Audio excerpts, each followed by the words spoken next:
안녕하세요. 위키피규어의 스카이 러너입니다. 매주 월요일 한 주간의 피규어 소식을 정리하는 피규어 스포트라이트. 이번 주도 시간을 되돌려 시작해보도록 하겠습니다. 금주의 피규어 이슈 체크. 한 주간 가장 이슈가 됐던 피규어 뉴스 관련 칼럼 코너입니다. 난데없는 뜬금포 핫토이 스타로드 인피니티 워 버전 공개. 최근 핫토이 어벤져스 엔드게임 라인업의 추가 제품 공개가 잠잠한 것에 대해서 유저들의 불만이 쌓여가고 있었는데요. 느닷없이 누구도 예상하지 않았던 어벤져스 인피니티 워 버전의 스타로드가 공개됐습니다. 제품 공개 직후에는 많은 유저들이 긍정적인 시선을 보내줬죠. 아무래도 기존에 이 인피니티 워 버전을 대신하고 있던 가디언즈 오브 갤럭시 2 버전의 스타로드가 중고 시장에서 몸값이 꽤나 올랐었기 때문일 겁니다. 근데 이 제품을 꼼꼼히 보면은 순수하게 인피니티 워 버전의 스타로드를 지금에서야 출시한 거다 라고 보기에는 좀 찜찜한 부분이 없지 않아 있죠. 1번 발매 타이밍. 의도적으로 가오갤2 버전과의 텀을 늘려놨다는 느낌이 듭니다. 사실 이 제품이 공개되지 않은 상황에서 이미 어벤져스 인피니티 워 라인업은 가오갤2 제품을 통해서 완성을 하고 있었죠. 즉 핫토이 입장에서는 기존 가오갤2 버전의 스타로드가 재고가 전부 소진될 때까지 시간이 필요했던 거죠. 그런 와중에 신작을 공개하는 건 당연히 자충수가 될 거고요. 실제로 지금의 중고 가격대와는 다르게 제품 재고가 있던 올 초까지는 스타로드 제품의 가격이 안정적이었습니다. 하지만 재고가 전부 소진되고 영화 어벤져스 엔드게임 개봉과 맞물려서 유저들의 새로운 수요가 창출되는 그 순간 바로 새로운 스타로드를 공개한 것입니다. 아닐 수도 있죠. 하지만 의혹이 안 들 수는 없는 상황입니다. 실제로 무비 마스터피스 MMS의 넘버링을 보아도 이 스타로드는 레스큐 다음 넘버인 539번을 부여받고 있습니다. 즉 처음부터 인피니티 워 라인업으로 기획된 것은 아니라는 거죠. 타이밍을 기다려온 전략적인 상품 쪽에 가까운 겁니다. 물론 이는 비난할 것은 아닙니다. 주주 입장에서는 오히려 경영을 잘한다, 좋아할 방침이겠죠. 2번, 이제는 지겨운 재탕 헤드. 이번 스타로드 헤드는 기본적으로 가디언즈 오브 갤럭시 2의 그것에서 페인팅만 바꾼 케이스라고 합니다. 실제로는 시선만 바뀐 것 같은데요. 핫토이 제품들이 이런 재활용이 심심치 않게 점점 늘어나고 있습니다. 일단 아이언맨, 마크 46, 마크 47, 마크 50, 그리고 양자수2까지 이어지고 있죠. 캡틴 아메리카는 윈터 솔저와 에이지 오브 울트론, 그리고 시빌 워까지 헤드가 반복되었습니다.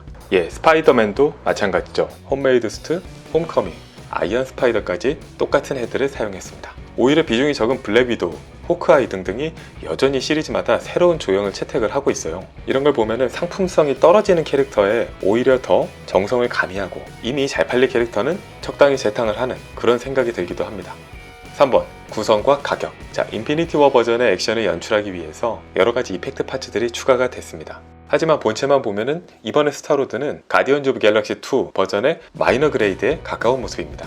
의상은 그대로인데 오히려 기존의 코트와 아머 등등은 빠진 구성이죠. 장착 중인 헬멧은 어찌된 일인지 전작에서 사용했던 클리어 파츠를 이번에는 밋밋한 컬러로 바꾸면서 오히려 퇴보했다는 느낌도 듭니다. 그리고 중요한 가격. 기존 가디언즈 오브 갤럭시 2 스타로드와 동일한 가격입니다. $1 싸긴 하네요. 그리고 국내샵 가격은 오히려 이번 신작이 더 비싼 가격을 보여주고 있습니다. 핫토이 어벤져스 인피니티 워 버전의 스타로드. 분명히 핫토이 스타로드 2 디럭스가 어느새 높은 가격대를 형성한 지금 많은 유저들에게는 반가운 제품이 될 것입니다. 하지만 출시 시기, 제품 구성, 그리고 헤드 재탕에 이르기까지 철저히 상품적인 입장에서만 접근하고 있는 부분이 못내 아쉬운 부분이기도 해요. 물론 인건비 비롯해서 피규어 제작의 재발 환경이 점점 더 어려워진다, 이해할 수 있습니다. 그런데 이번 제품 같은 경우는 신규 개발비가 거의 들지 않잖아요. 가격을 조정하든가 기상천외한 루즈라도 포함해 주던가, 그것도 아니라면 있는 걸 굳이 뺄 필요는 없는 거죠. 조금만 더 정성 어린 모습을 보여주었다면 좋았을 제품. 금주의 피규어 이슈 체크, 핫토이 스타로드 인피니티 워 버전이었습니다. 맞다, 그리고 제일 중요한 파츠가 빠졌잖아요. 위클리 피규어 뉴스, 그 외의 주간 주요 피규어 뉴스입니다.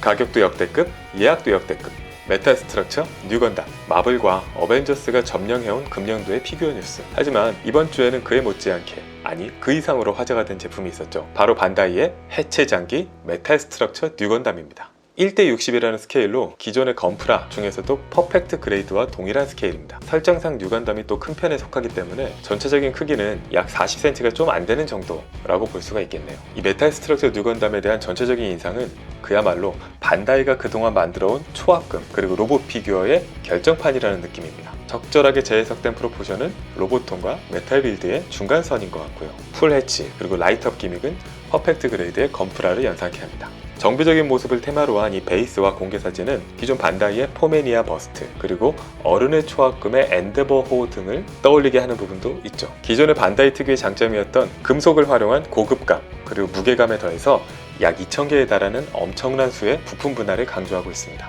하지만 이런 굉장한 부분에도 불구하고 여러 불만을 가져오고 있는데요. 1번, 핀 판넬 파츠의 별매 결정. 뉴건담의 아이덴티티와도 같은 무장이죠. 그거를 별도로 판매하겠다는 정말 신선한 역발상입니다. 그리고 2번, 그럼에도 불구하고 쇼킹한 가격이 문제였죠. 93,000엔으로 100만원을 호가하는 이 제품 가격은 많은 유저들의 지갑을 멈칫하게 만들기에 충분했습니다. 3번, 하지만 그럼에도 불구하고 예약 전쟁. 일부 유저들이 멈칫하는 사이에 초기 예약 대부분이 순식간에 품절, 솔드아웃이라는 결과를 가져오게 됐습니다. 반다이의 신작 메탈 스트럭처 뉴건담, 과연 기존의 메탈 빌드를 넘는 인기 라인업으로 자리를 잡게 될지, 혹은 초합금 DX와 같이 예상보다는 저조한 결과가 될지. 어쨌든 반다이의 정수가 담길 건담 피규어 메탈 스트럭처 뉴건담이었습니다. 그리고 마지막 뉴스, 같은 제품 다른 시선 HMO 시라누이 마이입니다. 비디오 게임 제조사 캡콤의 대전 액션 게임 캐릭터인 모리건을 1:4 스케일의 대형으로 훌륭한 퀄리티를 선보이면서 많은 유저들에게 높은 인지도를 형성했던 스태츄의 제조사 HMO, 그들의 차기작인 SNK의 유명 대전 액션 게임 캐릭터 킹 오브 파이터즈의 시라누이 마이 1:4 스케일 스태츄의 헤드가 공개됐습니다. 기존 모리건에서도 선보인 바 있던 훌륭한 피부 페인팅과 구체 관절 인형에서 따온 것 같은 특유의 눈 표현, 그 깊이가 더욱더 깊어진 인상입니다. 하지만 이에 대한 유저들, 특히 국내 유저들의 반응은 굉장히 상반된 모습으로 나타났습니다. 매우 만족하는 유저분들이 있었고요, 극단적으로 불만족하는 유저들로 나뉜 모습입니다.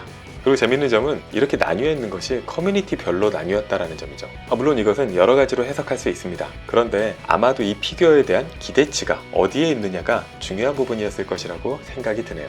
근본 HMO 마이에 대해서 부정적인 반응을 보이는 커뮤니티의 경우는 과거에는 원작 일러스트에 충실한 제품, 혹은 그렇지 않더라도 2D 미소녀 형태에 가까운 모습에 긍정적인 평가를 준 바 있습니다. 즉 시라누이 마이라는 캐릭터에게 재패니메이션 스타일의 느낌을 기대하고 있다는 것이죠. 그런데 여기에 실사에 가까운 피부, 신비로운 눈동자 표현, 이런 부분들은 이 장점으로 작용하지 못하는 겁니다. 근데 이처럼 시라누이 마이에 대한 매니아가 아니라 반대 입장에서 보면은 특유의 의상, 헤어 디자인, 그리고 인상적인 몸매 정도로 마이는 기억되는 캐릭터입니다. 즉 얼굴 자체에 대한 로얄티는 높지가 않다는 거죠. 그렇다 보니 보기 좋다라는 인상이라면은 오케이가 되는 겁니다. 섬세한 표현력은 와우 포인트가 되고요. 캐릭터의 재해석, 재패니메이션 피규어나 혹은 미국 코믹스 스타일의 피규어, 정답은 없습니다. 개인마다 취향은 모두 다를 수 있으니까요. 다만 둘 다 좋아하는 분이라면은 더욱더 폭넓은 피규어 라이프를 보낼 수 있겠죠. 위클리 피규어 트렌드, 국내 4개 피규어 커뮤니티를 대상으로 주간 빅데이터를 분석하는 결과입니다. 먼저 이번 주 화제의 출시작, 이번 주는 핫토이 헐크바스터 마크 2, 그리고 핫토이의 데스스트로, 사이드쇼의 로그 메켓, 또 롯데리아 토이스토리 등의 신작이 새로 발매되면서 화제가 되었습니다. 주간 피규어 빅데이터 보시겠습니다.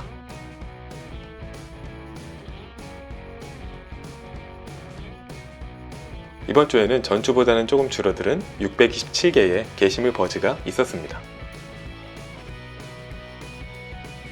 새로 집계한 코너 주간 캐릭터 랭킹, 캐릭터별로 얼마나 많은 게시물이 있었는지를 랭킹으로 정리해봤습니다.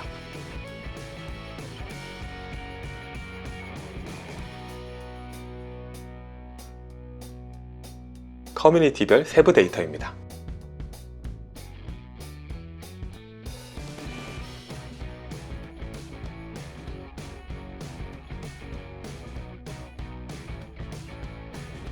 위클리 베스트 픽스, 이번 주에 인상적이었던 멋진 피규어 사진들의 모음입니다.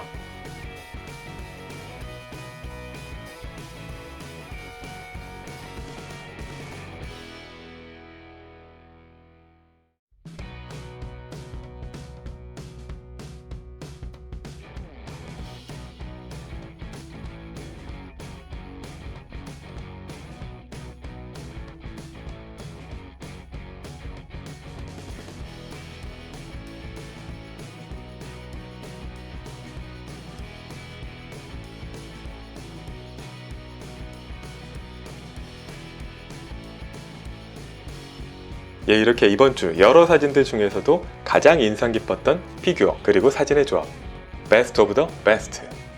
바로 액션 피규어 카페 이명종님의 꿈을 이룬 조커 사진 모음입니다.